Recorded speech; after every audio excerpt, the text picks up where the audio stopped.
Hello, hello, hello, everyone. Happy Friday, Non-Farm Payroll Friday. How is everyone doing? Good morning, Patrick. Martinez, good morning. Krista, good morning. Royal Palms, good morning. And people in the background, good morning. How is everyone doing this fine Friday morning in the middle of summer on a shortened trading week? All right.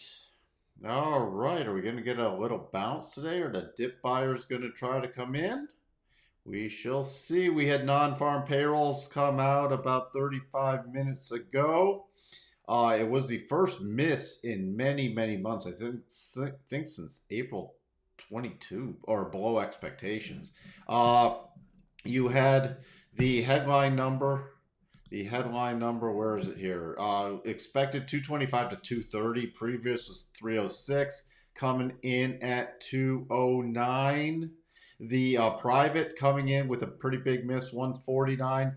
Unemployment rate still down, ticked down from last time, 3.7 to 3.6. So unemployment rate still very low.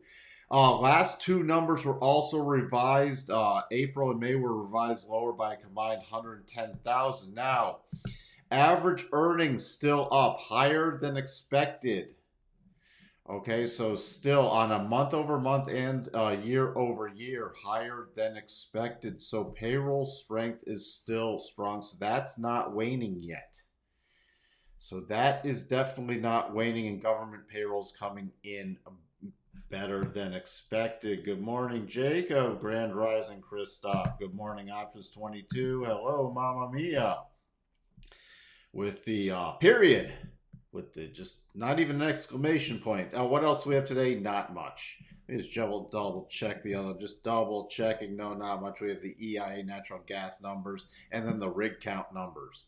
So it's quiet unless you go trade nat gas or oil. So that's where that sits. Remember, today it was a little mixed earlier. Now mixed to slightly down. Maybe going to retest the early market lows. Tesla up a bit with Amazon. A little rotation into healthcare. Let me refresh this. Consumer cyclical still leading, but only 35 basis points. And comm services pulling back, and real estate pulling back, but sort of a flat to mixed market this morning. Fed watch tool dropped slightly. It's at 92% for the rate hike, but let's see if it revised again. Let's see if it revised again. Let's just take a quick look. Back to close to 95. So again, still baking in the rate hike in July, which is 19 days away, and then the full pause through next March of 2024. So that's still not much change after payrolls. Fear and greed, even with these couple days down days, we're still in extreme greed. Haven't even dropped out of extreme greed mode yet.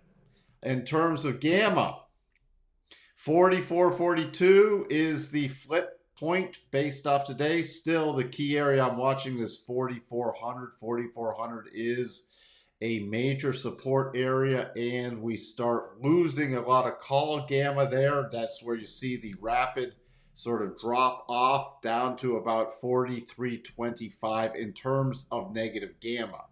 That does not mean the market has to drop off that quickly, but we even saw it yesterday where we got some acceleration to the downside with dealers selling into the declines.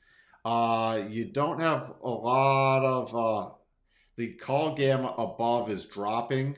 You still have some at 43.50 and some at 4,500, but that is pulling back a bit. Good morning, Anissa. When you say the weeklies are rolling over, what are you looking at to say that? Price, which I will show you which indicators, Richard. VIX getting steam. VIX we saw popping above 15, closing above 15, and still elevated this morning. Why market down after a non-farm payroll miss? Well, Georgie, the earnings were still up. The wages were still up. It was only a slight miss. I think we could see some dip buyers come in after the open, but it wasn't that big a miss, and the unemployment rate still at 3.6. I mean, the Fed, and they're going to still look at that headline. Yeah, you came down, you only added just above 200,000 in jobs, but that's not a recessionary print yet. It's a lower print. It's not recessionary yet, and you still, I mean, they said, remember, for months they said, hey, we could see we'd be comfortable with an unemployment rate ticking up to even 4.5. We're trading at 3.6. So it's done nothing to really change the rate hike. So people are fully baking in that rate hike. Now, we're going into a Friday after a couple down days. We are in the rotation zone. The double top, which again, not going to trigger this week, is what we're still keeping an eye on. Even if we rotate up a bit, it would not be, we did not pull back far enough yet to completely eliminate the double. All right, you see yesterday we caught between the 50 and the 62.5. Now, Richard asked the question, when I'm talking about cycles rolling over, I'm watching a stochastic RSI. That's this bottom. It's a stochastic RSI. So this would be cycle top, cycle bottom, cycle top, and headed down. So you can see the really bottom top, bottom top, bottom top area. So it's where we stay. Now it can start turning down, and so far we've roughly moved sideways, but we are getting some more downward pressure. And on a daily, you see it here, headed down. So that's where I'm cognizant when it's headed down on both or headed up on both. See, last time the dailies were at the bottom in the rotation zone, we got a % buy, came up to just slightly take out the prior high, and now we're retesting the rotation zone. We're also running out of momentum, where you can see with this last higher high, the RSI came in slightly lower, and we got some divergence up there. So this market is getting a little tired up here. So let's just take a look at the shorter term chart.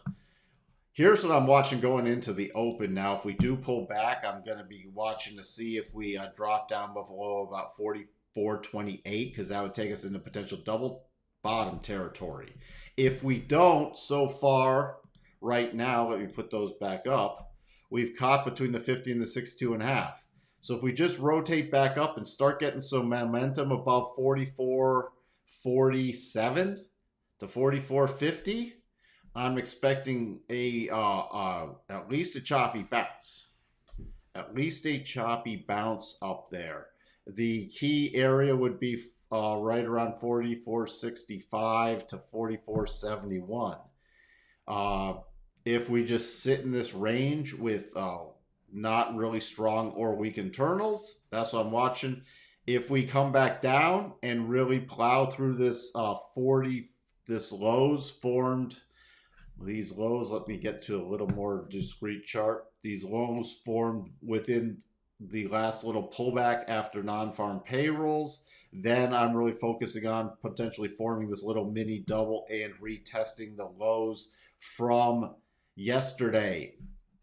So that's what I am watching for. I'm still more focused on overall for the next few days. I'm more focused on more downward action, but this is Friday. And we've had 2 days of pullback, so we'll probably get, especially this afternoon, some covering into the weekend from anybody who's remained short. Overall, your major support on the daily, let me just pull this off so we can see it, is coming in at the bottom of the rotation zone at 4,400. And that's a 75% harmonic. In front of that, 44.17. Just yesterday's low was 44.1950. 44.17, if we do sell off, is key on a closing basis. Remember that. That's the level on the closing basis. Why? If we close below there, then I'm really watching the daily rotation zone to break going into next week with a retest of the Monday, June 26th lows.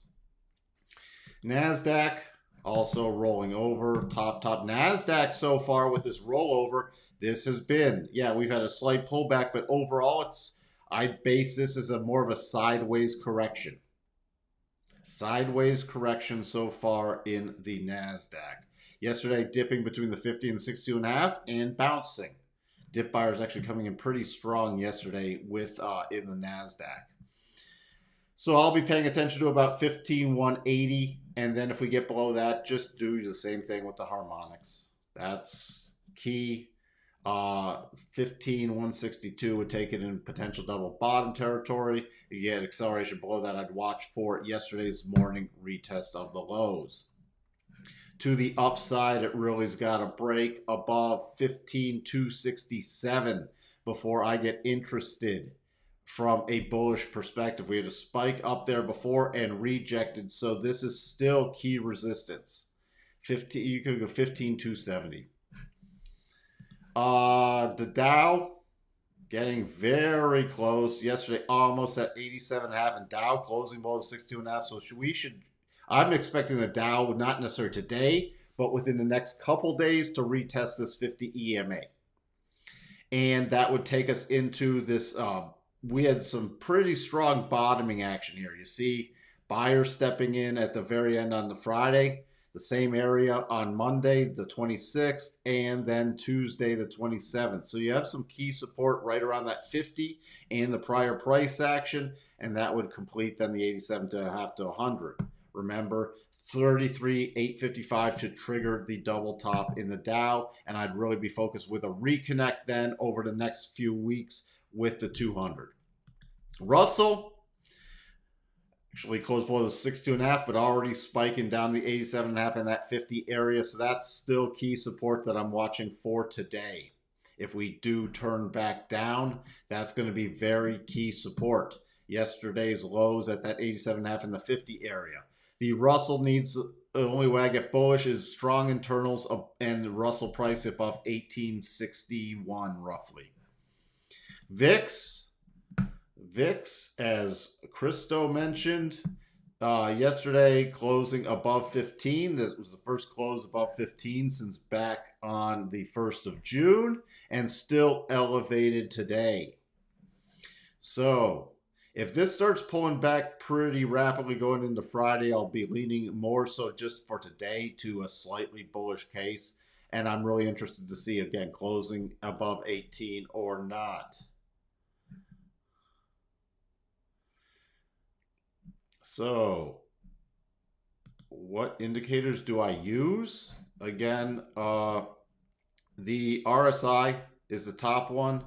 This is a %B indicator, which is based off the Bollinger Bands, and this is a stochastic RSI, which I use is tuned for cycles. This is a 5-period RSI. Okay, because I look at short-term overbought, oversold, and the 2, 3, 4 to 2, 3, and 5 RSIs test out the best, by the way. DAX did trigger the this horribly sloppy. I'm more using this as target areas instead of a proper head and shoulders. So on any bounce, I'm still watching for a rollover in the DAX going into next week. And then I will be watching, especially down here by the 200 over the next few weeks. Notes. We talked yesterday. I talked about this key 110, 12, 110, 13, closing above that, testing it right now. But overall, I'm expecting some kind of minor bounce in here and then a next week sometime to retest that 87.5 area and the lows back from last November, beginning of last November. Specifically, my first target area below that 87.5 would be the 109s, 18s. On the yield basis, you see closing just below the 75 after bouncing there yesterday. But again, on the yield basis, 4.19 is my next key target. After I would not be surprised to see some kind of pullback at some point, but then 4.19. The watching today on the 10-2s to see if the 10-2s trigger the double above the daily rotation zone, and then we could see some still that what that would mean to me is the 10s might catch up to the 2-year yield. So you might see more of a pause in the 2-year yield and a rising in the 10-year yield. Dollar index confirmed but not triggered the double. Okay, and you would need a close below 102.32 on a daily basis. You can see confirming because it traded below that point, but now back above there. Crude, still just a choppy, just edging up here. Would not, if from a long perspective, would not be giving the market much pullback room at this point after coming in close to here. I'm still watching a close above 72.60 for a continued bull run. But the major support coming in about 70.60 in crude. Natty gas, which I'll talk once the podcast drops, so pay attention to that one. Gold spiking into the rotation zone and back down. This is not enough to take the potential double off the table, but not near triggering yet. So gold still no close below that 62.5, that 119.13. No close below it yesterday. Dipped below it, closed above it. That 62.5 is so powerful. What else do we need to cover? You still have the potential double top in the Big 5 custom index. Yen finally rolling down into the rotation zone. So they were finally getting now the bigger pullback, as I talked yesterday, potential 1, 2, 3, 4 out of 5 Elliott waves. So we could then see the final push higher. So I will be watching for some kind of pullback bottoming formation going into next week. Euro sort of breaking up from this flagging pattern, but above 109.23 is what I'm watching. The pound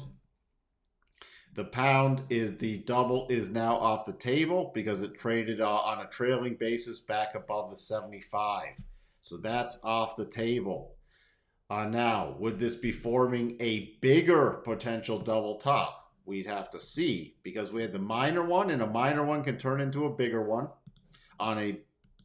and yes, that would work. So that's the only thing that now gets me overly bearish. And what does that look like? That would be within the weekly rotation zone now. Bitcoin still holding the rotation zone. Again, I'm focused on about 29,500 on a closing basis for below. Other than that, still in sideways consolidation. Tesla still has the potential double top in place. So that's where we sit. That's not invalidated yet. That's really all I'm watching, unless we really break down intraday below about 273. Nvidia, not much change there. The spiders and the Qs. Spiders. Anything, we have a 438.81 yesterday on any rally. That's a pretty easy thing. The open and close are so close, so I'd be focusing on the gap fill to the close at 439.66. I'd use if we hit the open price of 439.42 as a stop raise. Personally, that's how I would target any bullish play to the upside. You see dipping between the 50 and the 62.5 yesterday, and then bouncing up. So still 437.75 area, then major 436.11. If we watch the rotation zone, if we did roll over, watch the rotation zone on a closing basis. Above this, if we for some reason got a rip your face off rally, remember, I would not focus on the full gap fill yet at this point. I would use the lows from Friday, 441.11. Then the open from Wednesday the 5th and this will hold into next week. The open from Wednesday the 5th at 441.91, and then the close at 443.13. Those would be, if we ratchet up, and then you can carry those numbers through next week. Okay, for any bullish play, that's the same thing that I will be watching on those. The NAS, actually a gap up this morning. So if we roll over in there, it would be 367.46 We're virtually just above there right now. Then I would be using the 366.60 and then the 364.80, which held very nicely yesterday. Now on the move up, I would focus on the fifth's open, 368.70, and then it would be the major resistance and full gap fill. There is actually major resistance up here right around this 370.20 to 370.30 area. So that would be the overall, and again, that can be carried through next week.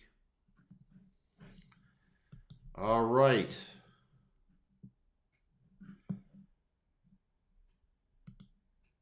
Can we look at Snow and Microsoft? Sure, let me look at Microsoft first.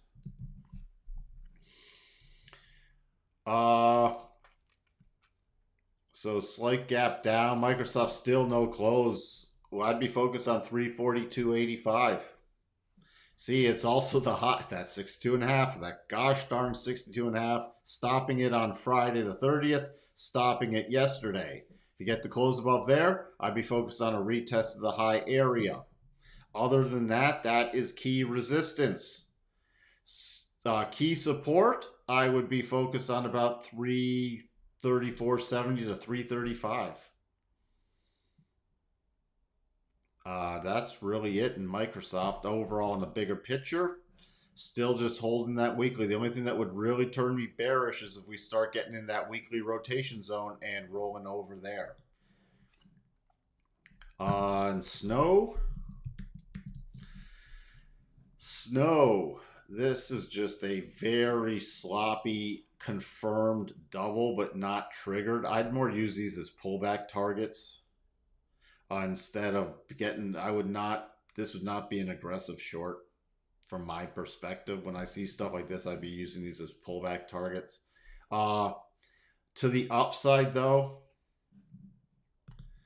let's just see where this sits. To the upside, just seeing if there's any really strong levels. I mean, your major resistance is 175.90 to 176. So in any rally, that's really what I'd be targeting. I'd be targeting this area right here on any rally in the short term. Just double check something. Yeah, I'd be using these harmonics too. So about 176 would be a key area. And it's held the 50. But if we do roll over again, you close below the 50, then I'd really be watching for that pullback to the 200. And these could be stop reduction targets or pullback targets. Again, I'd be looking at about 158.11 to about 155.50. All right. So, hey, thank you for joining us, Sterling. US dollar Japan, my man. US dollar Japanese, I didn't go down to the 1 hour time frames. If you do, remember, if you do spot stuff, because a lot of you know exactly what I watch for, call it out. That is close. I don't know if it's overextended. We'll have to see. We will have to see. But, you know, you can really watch that 143.40 level anyways, and you have a clear path move to the upside. All right. You are welcome, everyone. Have a wonderful trading day. Have a wonderful rest of your trading day and a wonderful weekend. And I will see everyone back on Monday. Bye for now.